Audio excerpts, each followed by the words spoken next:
Hey, welcome to the Cam and Otis Show. We're a father-son business podcast where we talk with other lifelong learners about making an impact and solving big problems. And man, I ain't got no problem right now because I think this will be a little confusing because by the time this show comes out, my Texas Rangers prediction time will have won their first ever World Series. I'm just saying, if they play like they did last night against the Houston Astros, Oh holy yeah. guacamole. Wow. We had a good friend of ours come over and hang out with us who was a Houston Astros fan. And let's just say I was making double old fashions to help him with the misery. Uh, so, uh, There yeah, you go. Camden, you were celebrating Halloween, weren't you? Yeah. So no, not much baseball last night though. But I gotta say, I'm very excited to watch the Rangers in the World Series because it seems like forever ago. But I remember in high school they almost won the World Series about 4 times in a row, if I remember right. No, they've only No. been to it once.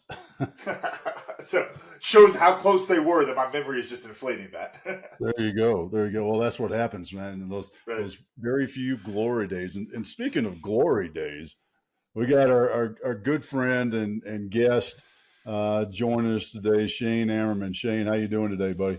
Doing great, Otis. How are you doing today? Oh man, I'm loving it. I'm looking at the outside, looking at the forecast, and I'm just raring to go here, raring to go. I want to, and speaking raring to go, I want to know why when you got out of the Marine Corps, and we can talk about that later if we want to. But you decided to start your own business, your own security firm, HCCI. So tell us a little bit about that cause and effect, the catalyst that said, "Yep, this is what I want to do." Well, that catalyst really goes back to being a kid of 5 years old. I grew up in quite a traumatic family, and at 5 years old, first memory I have of protecting anyone was stepping between my father, who was drunk, a gun, and my mom, who he pulled it on, threatening to shoot her.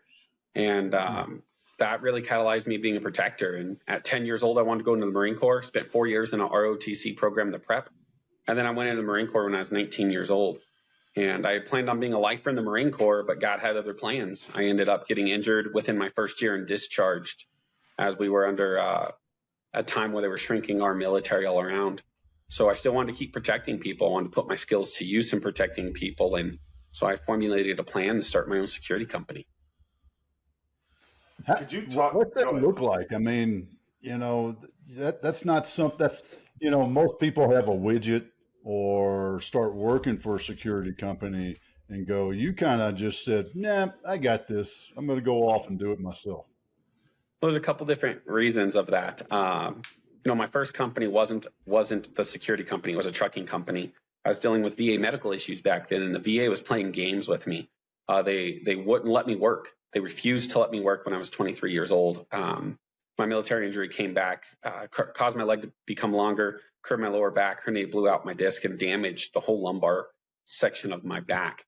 And the VA was playing games with me over medical, and I lost some really good paying jobs. I mean, when I was 23 years old, I was making good money.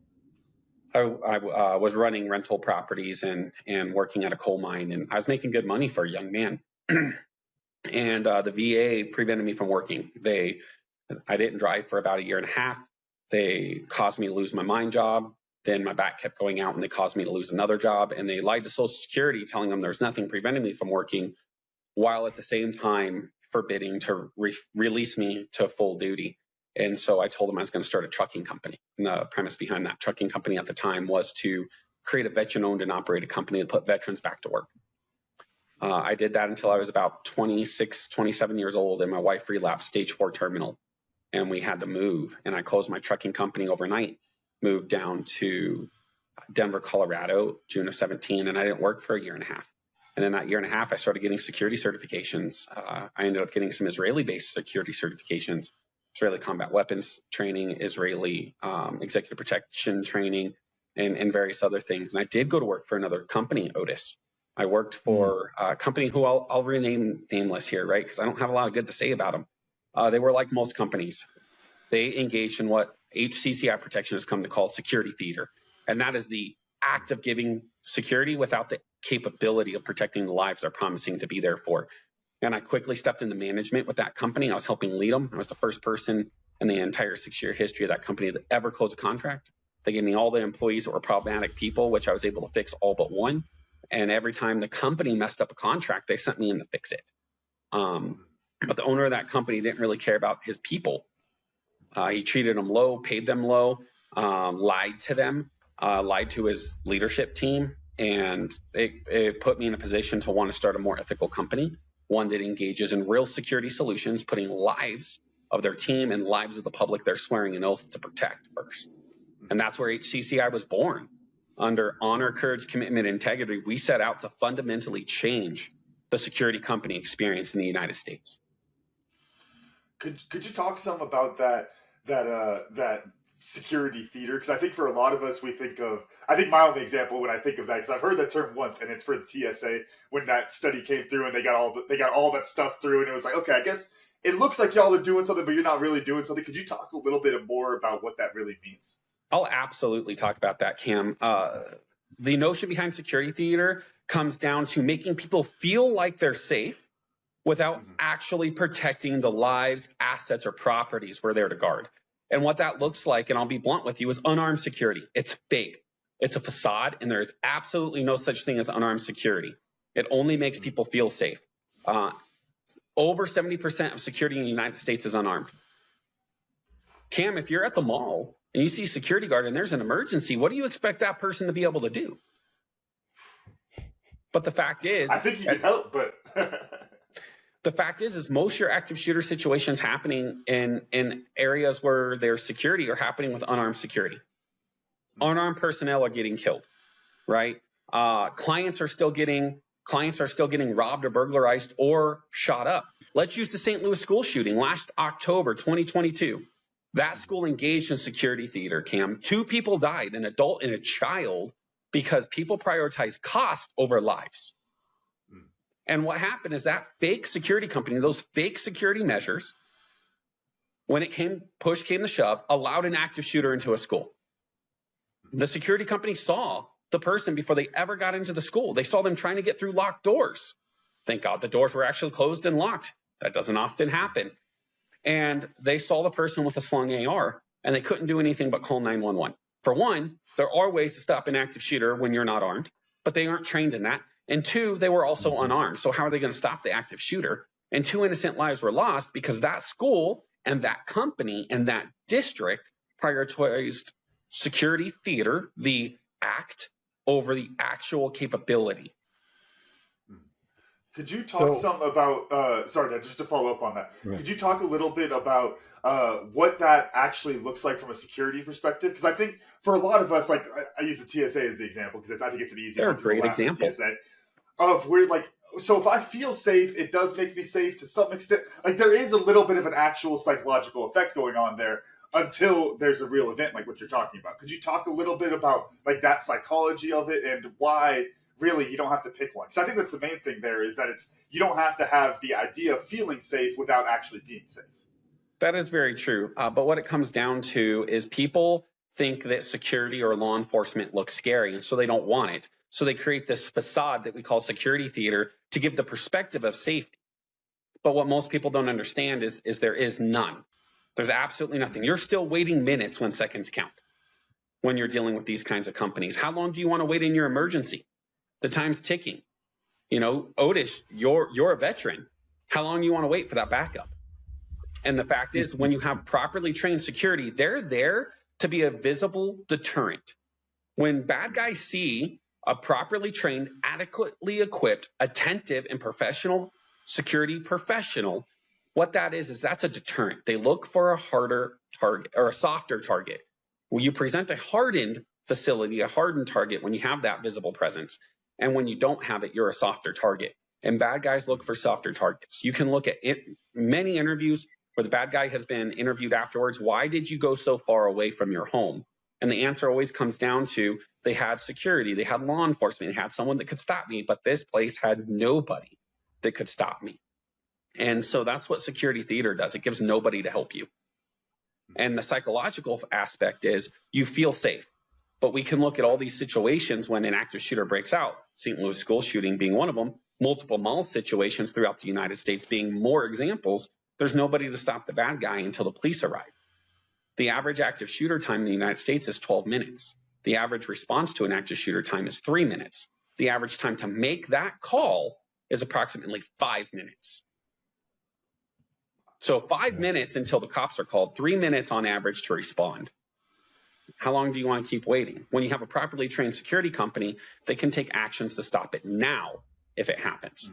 And the fact is you're actually putting lives at more jeopardy by having unarmed security, untrained security, ill-equipped security. And the reason you're putting those lives at jeopardy, Otis, when you were in the military and you went into a region that you knew you had backup immediately, you probably behaved a different way than if you went into a region where you knew you had no backup. Am I wrong, Otis? Yeah, just in the, not wrong, but in the nature of how I did business. I was going to say, Green Berets might be a little different, but I see the point.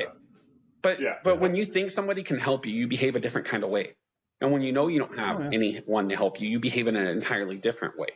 So people think that these security theatric companies are capable of helping them instead of knowing that they're on their own. So they're going to find help. They're waiting for that help to arrive, and they don't realize that there's no help coming until the cops get there. So more lives end up lost. Yeah, you just reminded me of a job I had when I was still in college. I was a night security guard, and I had my blue shirt, my black jeans. I think I wore black combat boots because it had to be black shoes. I had a badge.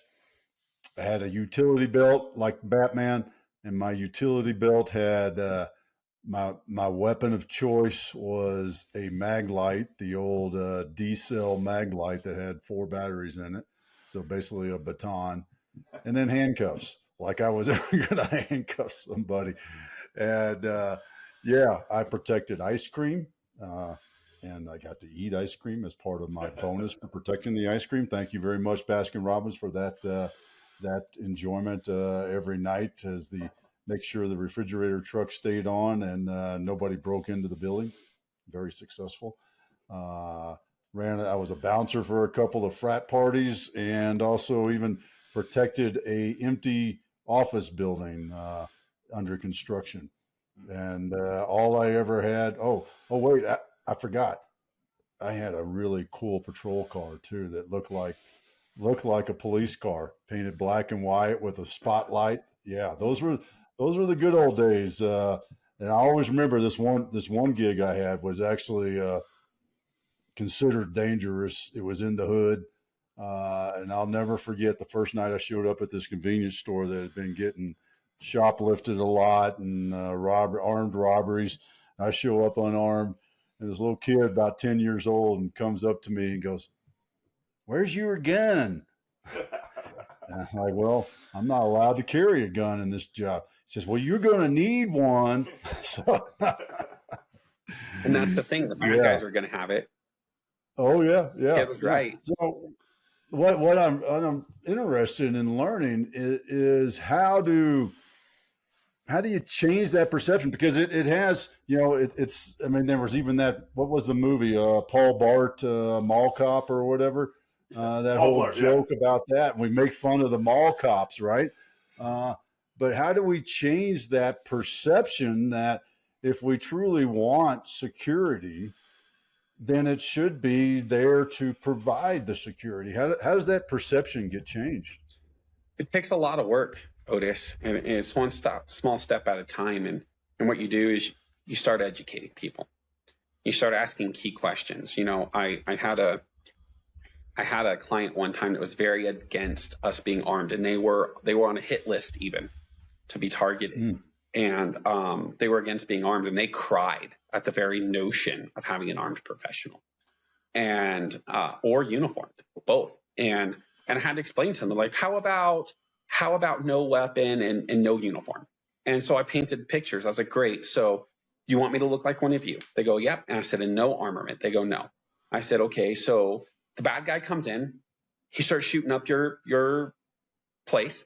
And let's say I'm successful and I can disarm that bad guy. And somebody's made a 911 call that there's a guy with a gun. And the cops come in and they see a guy with a gun, but I'm the guy with the gun because I disarmed the bad guy with the gun. But the cops don't know that because I'm not marked. So I end up shot. And they go, oh, we never thought about that. I was like, so let me paint another picture. I'm armed, or I'm unarmed, and I'm uniformed. Now the bad guy comes in with a gun, and maybe I can't close that distance to do the tactics I'm trained in to disarm him. How do you want me to stop the guy with the gun? What do you want me to do? You're telling me you're on a hit list. I was working with a team of people and I knew they were on a legitimate hit list. And how do you want me to stop the bad guy with a gun? You don't want me armed. And so it came down to a different notion. It came down to we were physically uniformed and concealed carry. At the end of 2 weeks of doing this security detail, we transformed their understanding of what security was. And they understood that good guys with guns are very important. And they understood that only a good guy with a gun is capable of stopping a bad guy with a gun under most circumstances. And we transformed them.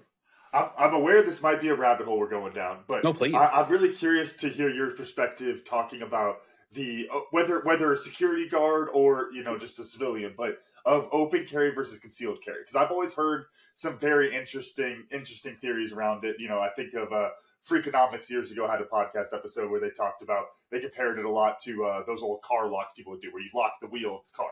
And it's like, well, if you have the open carry, it's like locking the wheel of the car where, well, I'm not going to rob that guy, but I'm going to rob this one over here.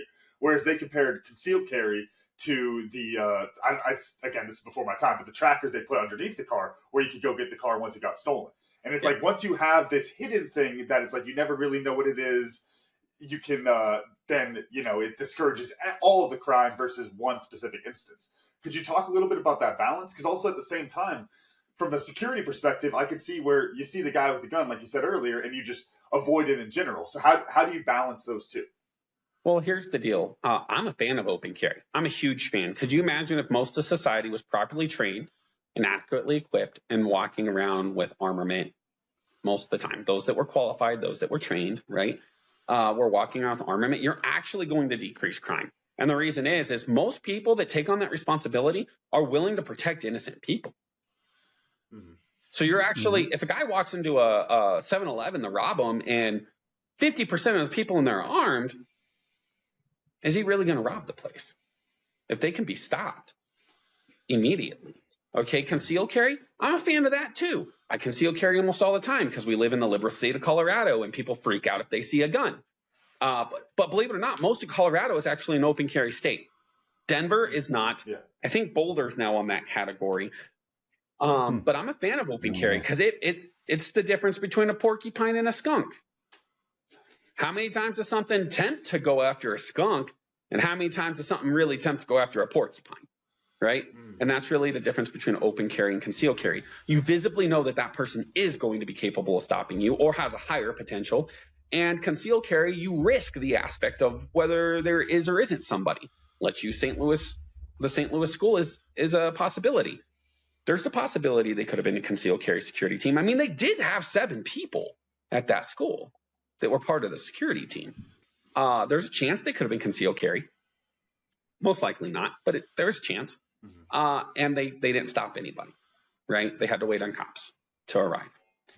And so let's use STEM school as an example. STEM school back, I believe it was in 2019, early 2019, had a shooting, right? They didn't have visibly armed people. They did have a concealed carry person, and that was a courageous human being. That individual stopped the second shooter before anyone got hurt by that shooter, right? That stopped the emergency now, before cops were there. Before cops could be in the building, that person stopped the second shooter. So concealed carry is still a viable option. And in that situation, it saved lives. No matter how the media tried to spin that individual, he was a seasoned combat Marine. He was a seasoned Jeffco sheriff. He worked gang unit in the jails there. Great human being. He was still shredded by the medias, but he saved lives, and he was a hero that day because he had the ability to stop that shooter now. Imagine if he hadn't have been armed, Cam and Otis. What if he hadn't have been concealed carry? How many more lives would have been lost by the time that law enforcement could have actually gotten in that building? What this presents, and I find this interesting also because it's a huge problem set across businesses. The skill set, the quality of the personnel that join the HCCI team. How do you identify, filter, and qualify folks before you bring them into the team? That's hard. Okay. And could you discuss that process that you follow? Yeah, we have. That's important. I mean, that's a big piece of your business success and your differentiator, right? Yeah. Most people weed themselves out pretty quick before they ever get into an interview, right? You can tell by a resume, and we require resumes. We're traditional. You got to give me a resume. I want to see that documented proof. If you don't have a resume, I'm definitely not hiring you at all. Build one. There's lots of help. There's lots of free ways. Build one, apply. We love you. We definitely give a lot of preference to veterans, where we are service disabled, veteran owned, certified business, right? So we attract a lot of veterans. We attract some former law enforcement. But let's be honest, Otis, you and I as veterans, sometimes there's people that don't, for whatever reason, something obscure and not important, they can't get into the military, but they have the right mindset. So we've developed a way of interviewing people based on our a proprietary way we've developed that gives points. And that point system is non-biased. It doesn't matter if we personally like somebody or personally don't like somebody. The point system is what guides our hiring process after they get into when they get into the interview process. And we've given opportunities and jobs to people that scored high in the point system, but we're like, I don't really care for this person, but their points are good. So it's meant to make it non-biased. Me as the CEO, owner, and founder, I don't even give preference. I'll say, hey, apply. You get no preference. I know you. No, I don't care if you know me. We got a process, and I don't break that process. And so once they go through that process and get interviewed, then it comes down to a training process. And our training process is still modifying. Right now, we're sitting at 32 to 36 hours worth of training with our company to get certified. And we're in the process of making that 50 to 60 hours. And we're in an even bigger process of creating a 1-month certification program. That blows the legal requirement for any jurisdiction in Colorado clean out of the water. It takes 16 hours by law in Colorado in different regions, 16 to 24 to be an armed person. That's it. That's all it takes. And the pistol qual is very basic. I have a brand new employee. He's been working for me for a month. He's worked for over 5 different companies over 10 years. And he told me, I went and worked with him a couple of weeks ago out in the field. And he goes, Shane, this is the first time in any of my security training I've ever had hands-on training. This is the first time in my security training, and I've been armed numerous times, that I ever had hands-on weapons training. Hands-on, Otis, hands-on gun training with a pistol, right? First time. And he's been armed for countless companies. He's been armed, and he hasn't ever had hands-on training. So when we're talking about we're meeting 32 to 36 hours of training, keep in mind it only takes 16 to 24 in most regions in Colorado, and we're doing 32 to 36, and we're in the process of making a 50 to 60 hour training, and we're in the process of building a 4-month long training. Okay, so our standards far exceed what is required. I have people that's worked for various different security companies here in the metro, and all of them say, not all of them, most of them say, I never went through any of this training. I sat in a classroom for 4 days. The only training I got was CPR training, and we did nothing else, and they filled out my paperwork, and I got my Denver badge. And those are your top leading companies in the metro that are doing this. They're lying. They're falsifying their documents to get people licensed to pay them under $20 an hour for a job that they could be killed in. So HCCI, we pay $22+ an hour. We're in the process of trying to get everyone to 25, and our goal is to get everyone to 30 to 35. And that takes a lot of work because people don't want to pay for real service. They don't understand when they can pay somebody what I'm paying them for the contract. Then they're like, what's the difference? So then you get into our training. Currently 32 to 36 hours. It takes 4 days to 6 days to do, depending on the individual and the additional training they need. And it weeds everyone out. I'm a certified law enforcement defensive tactics instructor, so they get real defensive tactics training. I'm a certified NRA weapons instructor, so they get real nationally recognized weapons training. The NRA is not the end all be all in this. In fact, most of their tactical training is pretty low quality. And so I'm also an Israeli combat weapons instructor, and we incorporate a lot of that into it. I'm an ASP instructor. That's a law enforcement base, and I'm a certified pepperball instructor for law enforcement. So we bring in those trainings as well. Then we cover topics like communication protocols and procedures, communicating with law enforcement, duties of a security professional, and we cover these topics as well. And that takes us 32 to 36 hours. Our pistol qualification weeds out a lot of people. It's very hard. Your average cop, police, law enforcement training is about a 2x2 box inside in an indoor gun range, and you don't move much more than that 2x2 box. 3 steps forward, 3 steps backwards, step to the side while reloading, and that's it. But ours is actually ranging from 25 yards to 7 yards. It's an outdoor gun range, 50 rounds, okay? And at one point, they're running from the 25-yard line diagonally across the range. It's about 10 yards to 15 yards wide. They're running from one corner to the next, and they have to draw and engage with the target, 3 rounds on target. Then they have to run in the ready position, already drawn at this point, run back all the way across the range, and they got to engage with a new target, 3 rounds on target, right? We're engaging stress, because I tell you one thing, Otis, you're not going to be calm when you realize you got to pull that trigger. Oh, yeah. And most of your other weapons qualifications, you're not engaging stress. We also include failure drills, right? We randomly stack the magazines, so they have to deal with multiple different failure drills and natural reloads throughout the course of their qualification. And they got to figure out, we train them how to do it, so they don't have to figure it out, but they have to remember, and they have to operate under stress, and they have to get an 80% or better. This episode of the Cam and Otis Show is brought to you by Tribe and Purpose. Are you tired of dealing with the cost of bad leadership? It's time to make a change. The Green Beret Leadership Program is your key to unlocking the full potential of your team. By using GBLP to develop leaders in your business, you'll get a proactive and responsible team that embraces challenges, takes calculated risks, and takes action without constant supervision. Developing great leaders can take a lot of time and energy, and that's why businesses tend to opt for the trial by fire and the school of hard knocks path to leadership. The truth is that wastes time and money. And folks, there's never enough of either one of those, and puts lots of extra stress on your leadership team. Oh yeah, and that stress has lots of bad outcomes for your team. Poor leadership drives away your quality talent, and the longer you wait to fix the problem, the more talent you're going to lose and the more money you're going to lose. With the Green Beret Leadership Program, you can use battle-tested leadership principles of the Green Berets to develop great leaders in your team faster than with the School of Hard Knocks. You'll see changes in just a few short weeks. And the longer you wait to take action, the more damage poor leadership can do and will do to your business. Learn more about the impact of GBLP, that's the Green Beret Leadership Program, can have on your business, and schedule your free coaching call with the Green Beret coach. That's me, folks, Otis. Now at findyourpurpose.coach/GBLP. I'll say it again, findyourpurpose.coach/GBLP, or you can click the link in the description below.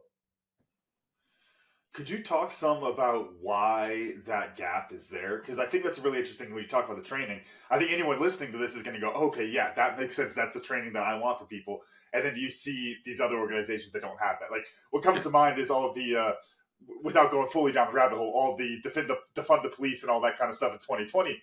I think one of the things that was really interesting from that was the amount of police organizations that came up and it was like, yeah, this is like a weekend of class. And you're like, what? Like, okay, like, look, there's lots of things here, but it's like, okay, we at least need months of training, all these kind of things, like real training there. Us as, the civilians looking at this, we can see that you want the more training, but then the people in charge aren't making that connection. So where does that gap come from? I guess kind of maybe the next step is like, how do we try to address that gap? I mean, besides hiring HCCI? Well, addressing that gap is, again, addressing the real need for security. Security is there to mitigate risk. You can never get rid of all risk. I've been through 6 Homeland Security counterterrorism and bombing prevention courses through Homeland Security and FEMA. And they even teach you cannot get rid of all risk, but you can set a risk tolerance threshold and you can try to lower that risk level, right? The properly trained security company is going to lower that threshold, right? You have to prioritize lives over cost. You can make that money come from somewhere. You can figure it out, okay? I can't tell you how many private schools we service. The parents go, oh, okay, it's going to cost me, depending on the size of the school, right? $70 to $200 per family per month to fund the security program. That's not a lot. And there's some families out there that can't afford that. Totally get it. I grew up that way. But there's also other families out there. I'm like, oh, it's $200 a month. I'll pay for 5 families, right? There's great-hearted people out there that know this is needed. The only way to stop a threat is to have the ability to stop it now, not wait minutes when seconds count. And so that threshold is understanding the value of the life you're going to lose if it happens is way more than the cost of the value of a proper company right now. Valuing lives over dollars. Oh, I'm sorry. Go ahead. Valuing lives over dollars. Well, there's something interesting and interesting here that it actually relates to Miss Suzanne's business also.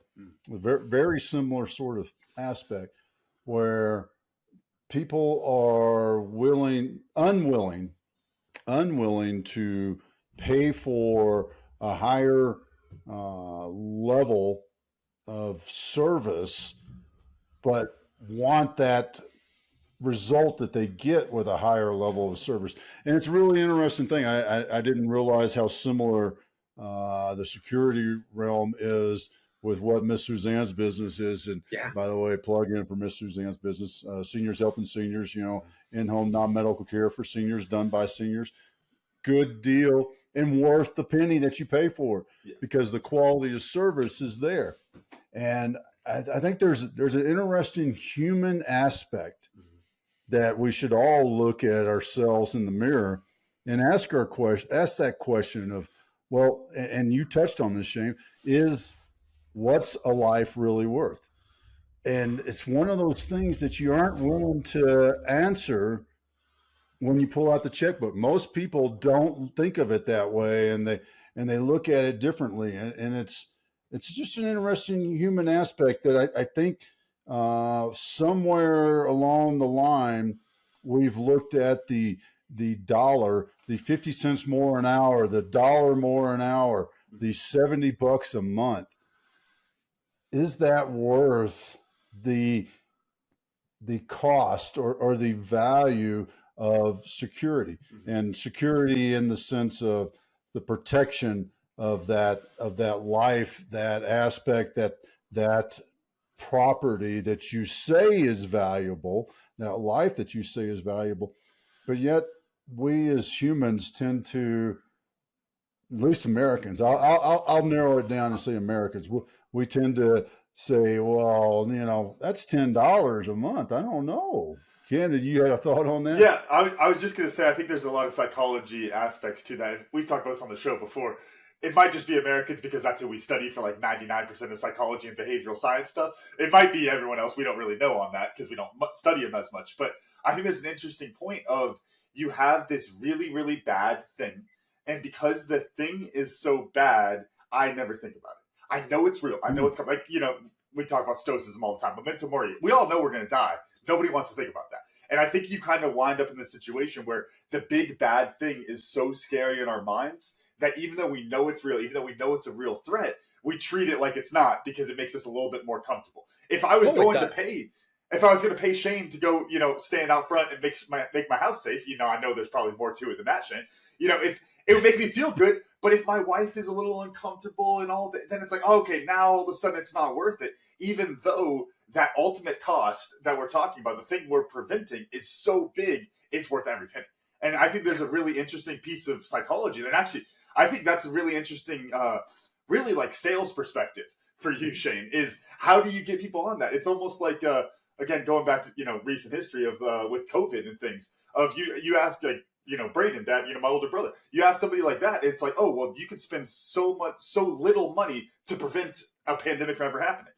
But it's like you ask us, and it's like, I'll just wash my hands. Like I ain't gonna, you know what I mean? Like we change our perspective on it because it's too big and too scary for us to ever actually grapple with. Well, the cost is much more big, and the cost is much more scary. Mm-hmm. Yeah, I'd be interested from the psychological aspect, Shane. What do you see it? Do you see? And here's another thought: is there a demographic? You know, and I'm going up and down with my hand because I'm thinking in the age demographic more so than the cultural demographic. So I'd love for your perspective, to hear your perspective on that. If you've seen something in that realm or maybe not. No, I'm not sure I understand what you're asking, Otis. So when we talk about the folks that are say, yes, I agree 100%. This is important. Is that demographic, maybe, does it lean towards somebody more in my age category or somebody more in your two age categories? It's across the board. I wouldn't say it's in one category or the other. I've had people your age be completely against it, and people our age be 100% for it. I've had people our age freak out over the idea, and people your age will ask why you're crying so much about it. What do you want? What do you want to do when the emergency hits? You want to keep on waiting? You know, the question is it a problem avoidance then? Do you think it's a problem avoidance like Camden was talking about? I do. I had the situation when I was in high school. Again, I grew up very rough, Otis, and I filed emancipation at 14. I left at 16.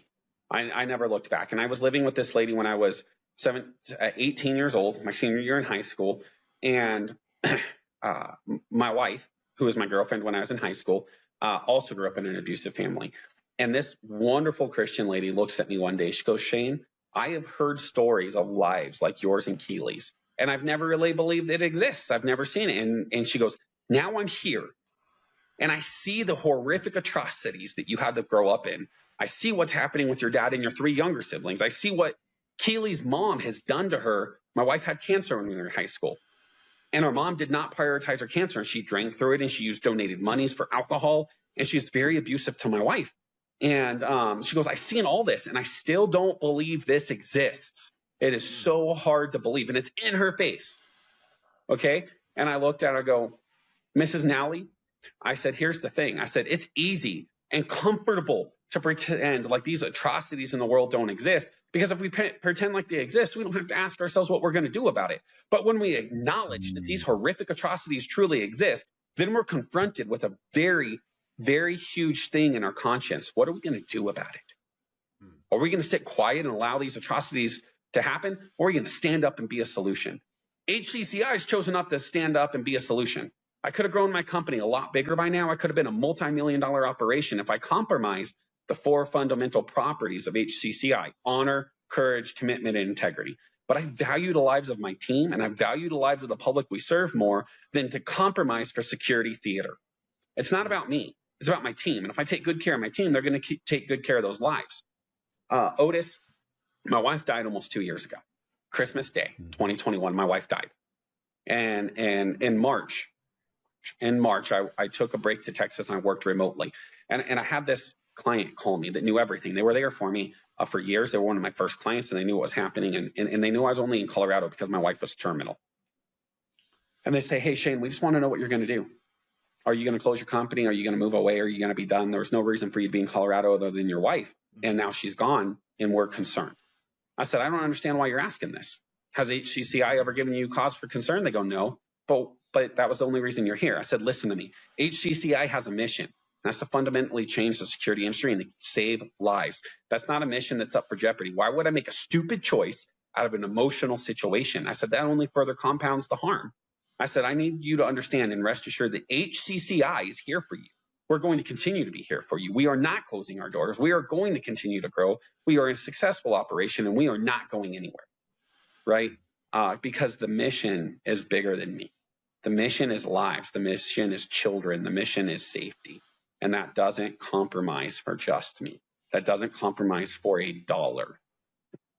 Otis, and that's where we stand behind. We're going to change this industry because the lives of your grandchild, the lives of your children, Camden, they matter to me each and every day.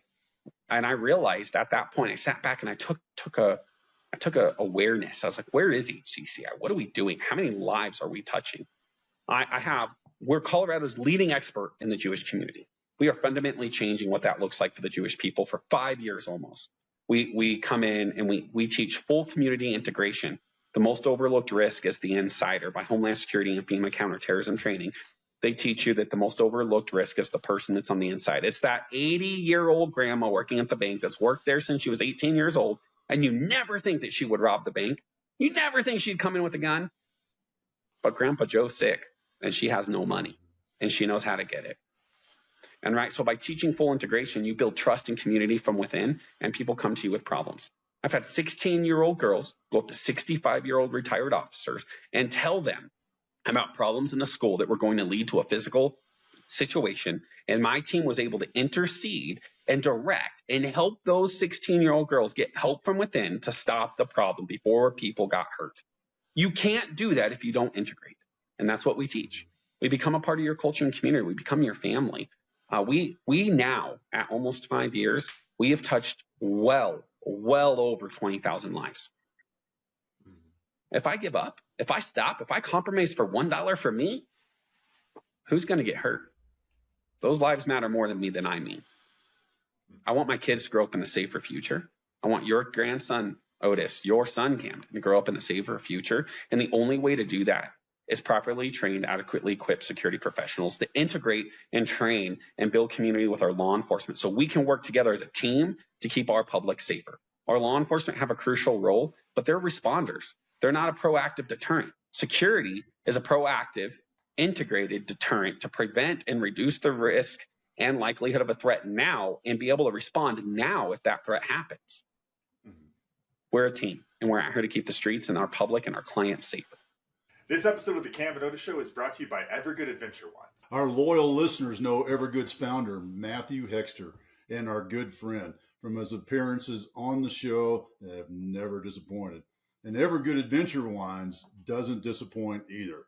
No, it doesn't. Evergood is a craft winery from Colorado that makes wine from lemons, not grapes. That's right. Picture this, adult lemonade. Oh yeah, perfect for your next backyard barbecue or hanging out with friends at the beach or the pool. No need to drink a warm red grape wine when it's 100 degrees out or much hotter here in Tucson. Evergood over ice is the perfect refreshment for a hot summer day. And they come in a variety of flavors, including lemon, strawberry, lime, my favorite for margaritas, grapefruit, and watermelon, which comes in a cool pouch, by the way. These non-carbonated wines check all the boxes. Gluten-free, vegan, low sugar, and low in sulfites. Best of all, they taste damn good, and they have fun names, too.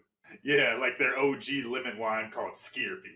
Yeah, y'all heard that one right, Skierpy. And I'll tell you, Skierpy is also one of my favorites. Evergood now ships to 41 states, so you can order your lemon wines online at evergoodadventurewines.com. Plus, Matthew is being kind enough to offer 20% off for all of our listeners. Just use promo code CAM-OTIS at checkout to get 20% off and start enjoying these amazing lemon wines. So y'all go to evergoodadventurewines.com. Evergoodadventurewines.com. That's a mouthful, folks. I'm going to say it the third time. Evergoodadventurewines.com.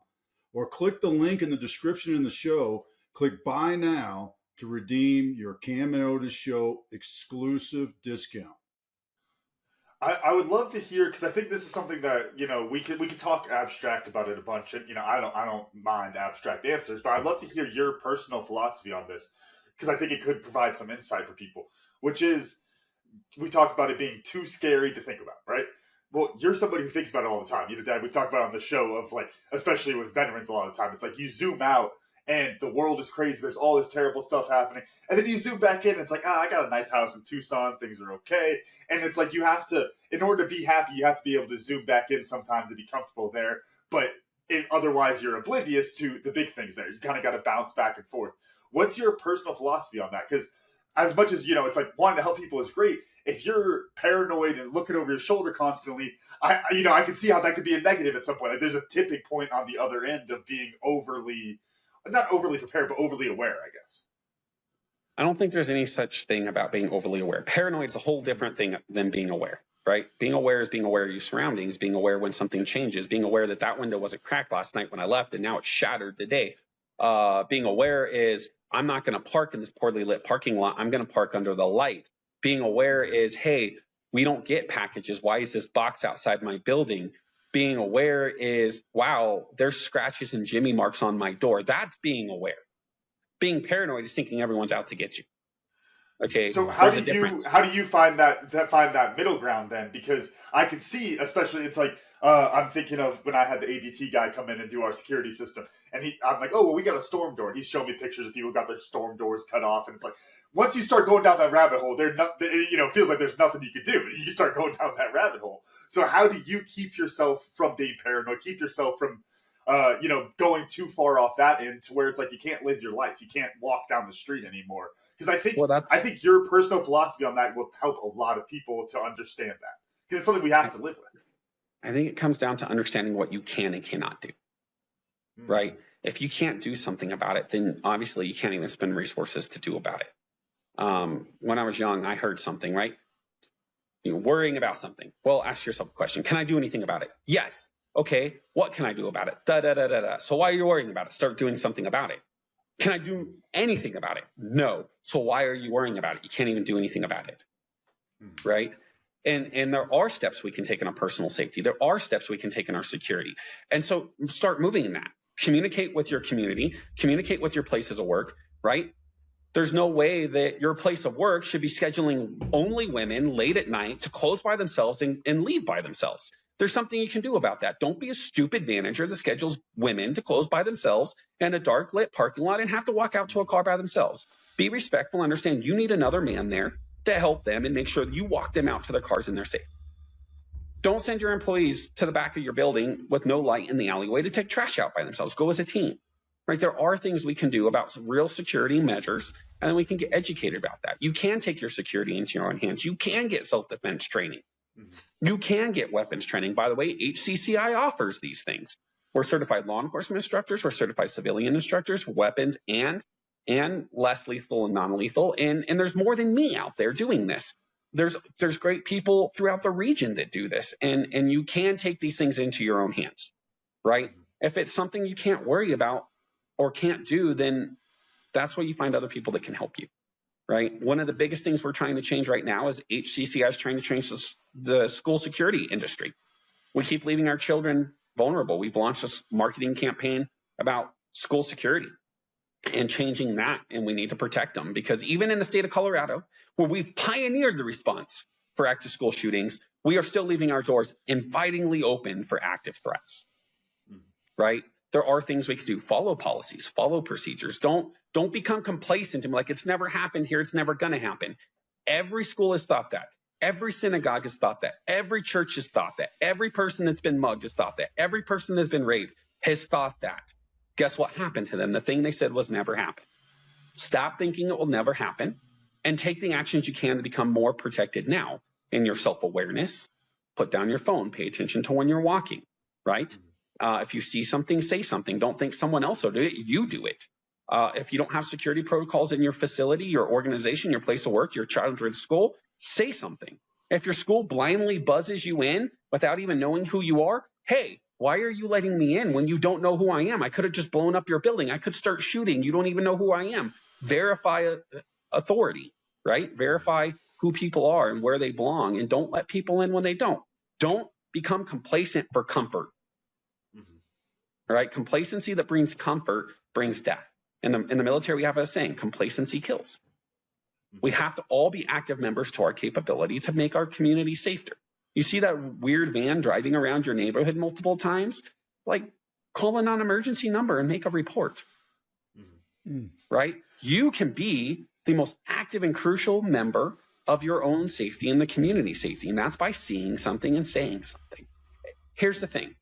If you see something and say something, it's nothing, great, nothing happened. But if you see something and do nothing, and someone is up dead or injured or killed, or a building blow up, or a child gets abducted, or somebody gets raped, and you said nothing, how are you going to live with yourself? We are our most powerful person in security. Becoming active, becoming knowledgeable, becoming attentive, following protocols and procedures, The last thing you want to ask yourself, right? And I deal with this all the time. People like, we can get a cheaper security company. Great. So I ask you one question. When that threat happens, when those lives are lost, and you look in that mirror and you realized that you prioritize dollars over lives, how are you going to live with yourself knowing that you caused the loss of lives that just happened? I want to know how the people in St. Louis are going to live with that. I want to know how the people at this church or that synagogue that left a propped open door, not allowing for their normal security protocols to take place, that killed people. I want to know how they're going to live with themselves. What's your mom going to think about you when you cared more about dollars than lives?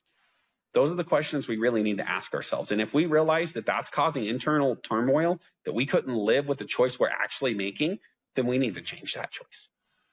Could you? I think there's one last piece that I know Please. you have one, but there's one last piece, like the psychology, that I think is really interesting there, which is how much do you think that is just a that fear, Shane, that we talk about of like people not being comfortable around an armed guard or anything like that? How much of that is just a fear of transition? Like you're not used to it. Like I'm picturing myself, I'm looking out at my yard right here. I got a barbecue out there. We're hanging out. Got a security guard there. Shane comes down. He's hanging out at the barbecue.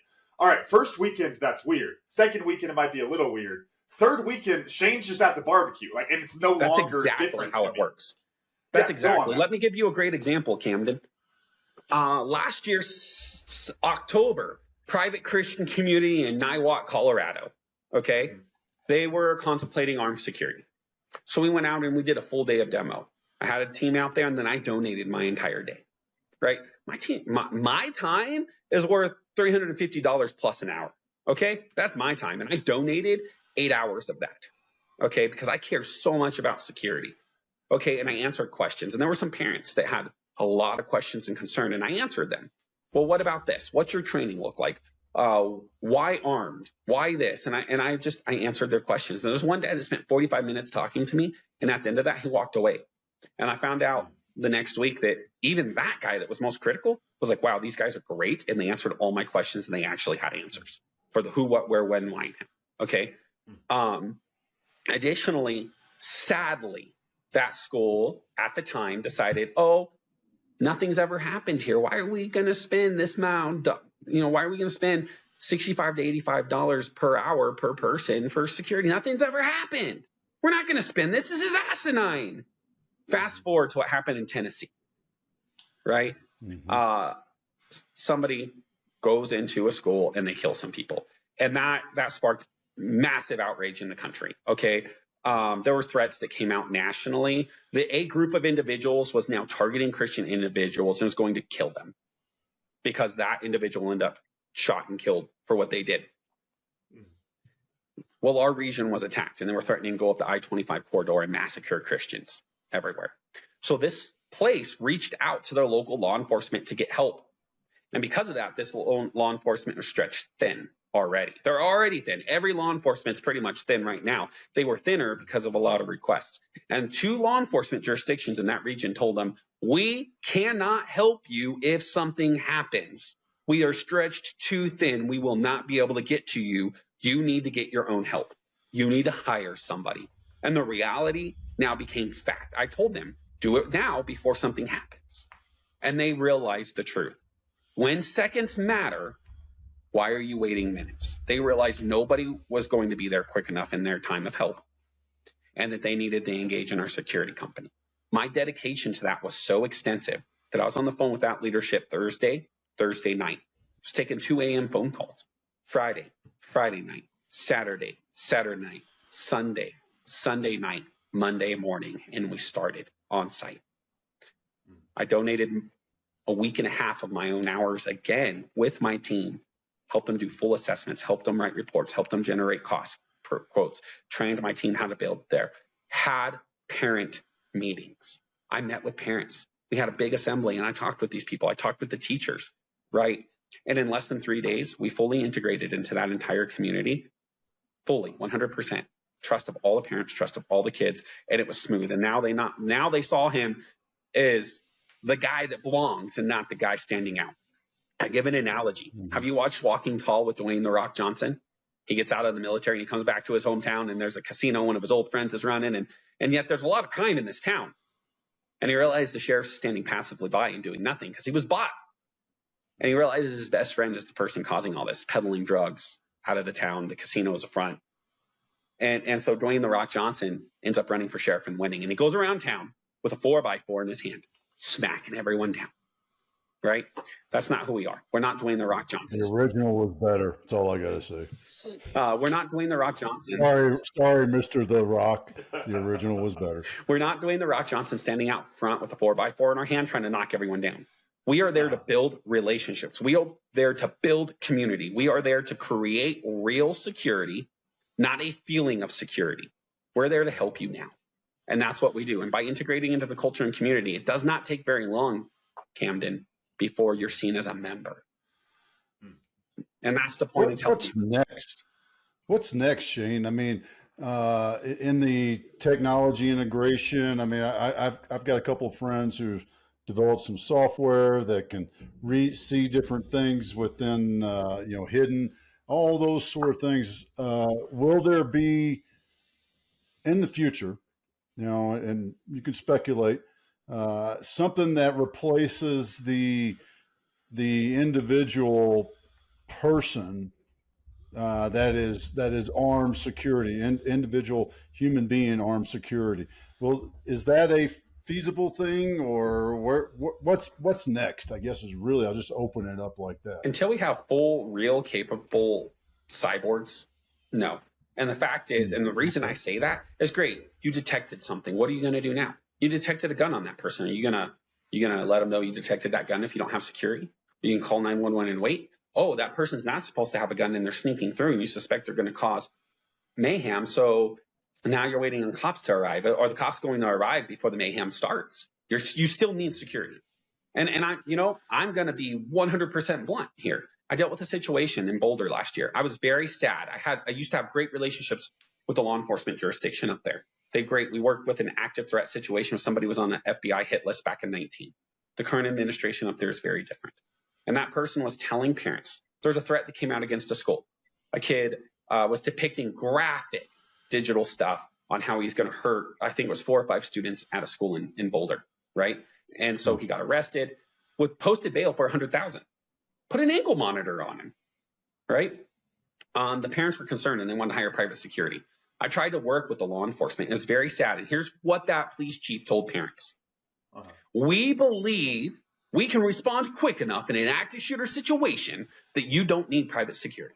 They aren't trained. They aren't insured. And that's a huge liability. And we believe we can respond quick enough. Otis, if the active shooter situation is going on, bullets are already flying. You cannot respond quick enough. You have to respond now. You have the people there now that can stop it. You're losing lives. And when the average response time is 3 minutes, you tell me, police chief, how quick you think you can respond. How many kids you want to wager on that? That's unacceptable. Yeah. We should be a team member to save lives, not playing this manhood measuring contest on who has an authority. That kid's life matters. And you think you can respond quick enough when the bullets are already flying. You're a liar. You cannot get there quick enough. That's impossible. Yeah. You're wagering lives for your own pride, and that's unacceptable.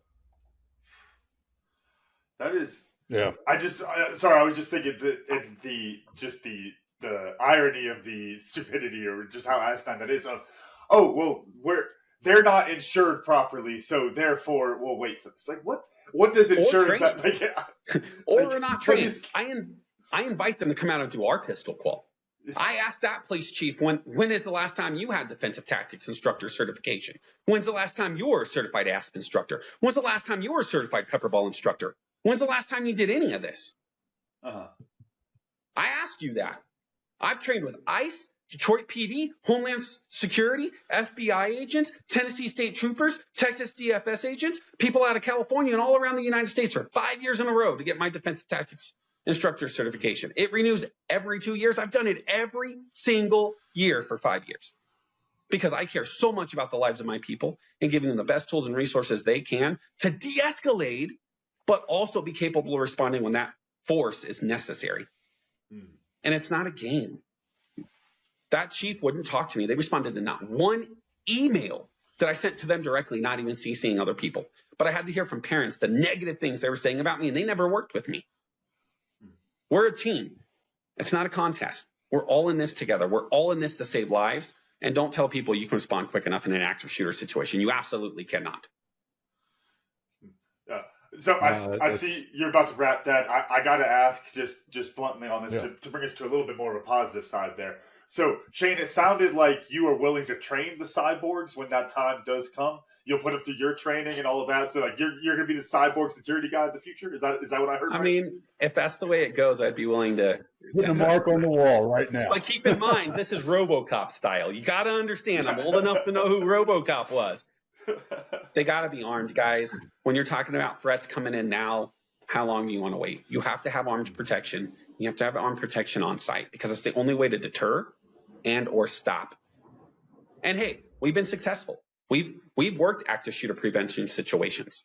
We've worked 3-week-long active threat situations, teaming with private investigation, tracing the guy 24/7, 365, coordinating with 3 different law enforcements and other agencies. We have caught murderers. My team has caught a murderer, Otis. We literally, within moments of it happening, caught a murderer, and we didn't shoot him. By the grace of God, everything went right.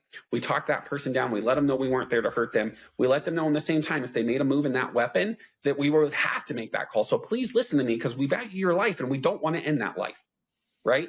My team made that call while knowing there was a second shooter and that they could have been taken out, but they still engaged heroically to save lives. We've dealt with threats inside buildings and cleared buildings. We've done all of that. We've teamed with great law enforcement jurisdictions. I really value the law enforcement partners we've made. We've talked with the FBI. We've talked with Homeland Security. We've teamed with the Secure Community Network. We've worked with Lakewood PD, Denver PD, Aurora PD. Back in the day, we worked with Boulder PD very successfully before the new administration that's up there.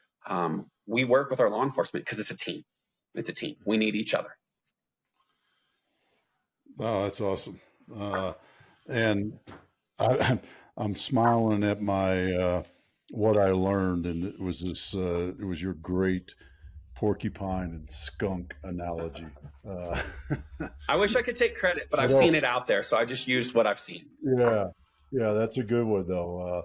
Although I learned, I wouldn't say I got sprayed, but let's just say I had a couple of coonhounds that got sprayed because they couldn't figure out either one of them.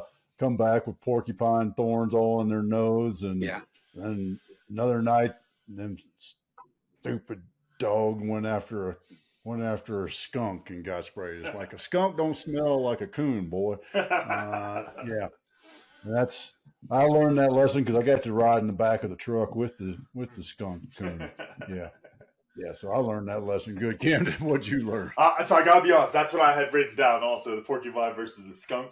But the other thing, I think we, as covering so many different areas of this conversation, I think we really did do a good job of summarizing like the psychological aspects, and I think so much of that has to do with that like fear of change, like we were talking about. Of like once you get used to it, it's just like if you bring somebody over and they've never seen a gun before, and you show them that you have a gun. For the first time, the next time they come over to your house, they're like, "Oh my gosh, there's a gun in the closet." A month later, they don't even think about it because the gun's in the closet. Like they realize what it actually means, and I think that's a really big piece of perspective that we get scared of these things. We get scared of having, I think I made the joke of having Shane at the barbecue with a gun. Well, week 3, it's okay, and I think we really got to have that perspective with these things of how it's so easy to get scared of the transition rather than accepting the transition for what is so much of a better situation, so much of a better outcome on the other end of it. Yeah, I don't know how many times I've seen cops overseas in an airport walking around with Uzis and AKs. Nobody thinks anything of it over there, ironically. Look, guys, Shane. With the disengagement of law enforcement, with defund the police, with these things that are happening, with criminals constantly being put back out on the street. And by the way, that murderer, 16-year-old's got a plea deal. Killed somebody that night, got a plea deal. With all these people being put back on the street, there's worse coming. With the open border policies and I'm not saying don't allow proper immigration. We're a country founded on that. But with the open border policy, terrorists are going to take advantage of that, and it's going to get worse. Okay, we need to be proactive now to start deterring and being ready for when those threats happen. And you don't want to be caught with your pants at your ankles when that emergency hit. You want to be ready. You want to be capable of having the proactive, preventative policies and procedures in place now, so you decrease the likelihood of being attacked later. Awesome. How about you, Shane? What'd you learn? That's a hard one. There's so much here that was of value. Learning about Miss Suzanne's business, and I believe you and I've talked about that before. And there is such a parallel. There really is. Yeah. And then listening to some of your guys' feedback and confirming that you guys have some of the same notions that I'm fighting out here and changing the security industry. So you guys are very valuable, and you brought some insight to how a seasoned veteran thinks and how the son of that seasoned veteran thinks, and I think together, and this has to happen together as a country and communities and nation, we can overcome this. We really can. I think we all need to listen, Awesome. Be willing to listen and learn, not just think we know it all. There you go. There you go. There's a key piece right there. Listen and learn. How do folks find you? Hire HCCI. There's no maybes there. Hire HCCI to provide them security for their organization, their family, whatever. Well, the best way to get any information about us or what we're doing or request services or apply, you can apply to work for us, is to go to hccisecurity.com. And we have an application section right on our website. We have a news and articles section of news and articles we've written about security and tips and whatnot. And then we have all sorts of information of different kinds of services we offer, from places of worship to being Colorado's leading expert in the Jewish community, to schools, to private bodyguard situations looking like Secret Service or looking like how I look like right now. Mr. Otis, you've seen me do it. You've been the recipient of my services before. Yes, I have. And we can cover all your security needs, right? As long as you're looking for real solutions. We won't engage in the theatrics. One of the biggest things I'd like to call your audience to is our school marketing campaign. Most of us are parents or grandparents, and the safety and security of our kids is prominent. We have a new school security marketing campaign, and we're working on hosting an educational-based school security summit August of next year, 2024. And we have a very unique article blowing the top off school security, all of the loopholes, all of the vulnerabilities that are leaving our doors open for the bad guys to come in and kill our children. All you got to do to get that article is to go to my website. A pop-up will happen, and put your name and your email address, and you'll be prompted to download that article now. It's 8 pages, 10 pages giving some proof of what we've done in our company bio, but 8 total pages of all these vulnerabilities in all of our schools. All of these schools have them. And I think you need to understand these and stop running from them. People only talk about school security when the shooting happens for 2 weeks stops. We need to talk about it now so that shooting doesn't happen tomorrow. Let's all engage together as a community, as a nation, and start changing that for our children. Let's keep our children safe. We protect all the most valuable assets, people, and places with armed protection. Why are our children not protected? They are our future, and they are the most valuable. So let's come together to do that. Awesome. Shane, boy, I almost repeated myself. Sorry about that. Shane, thank you so much for your time today, man. It's been a lot of fun and a long time coming. I'm looking forward to getting you back on the show in the future. Thanks, Otis. Thank you, Camden. It was nice to meet you. I hear great things from your dad about you.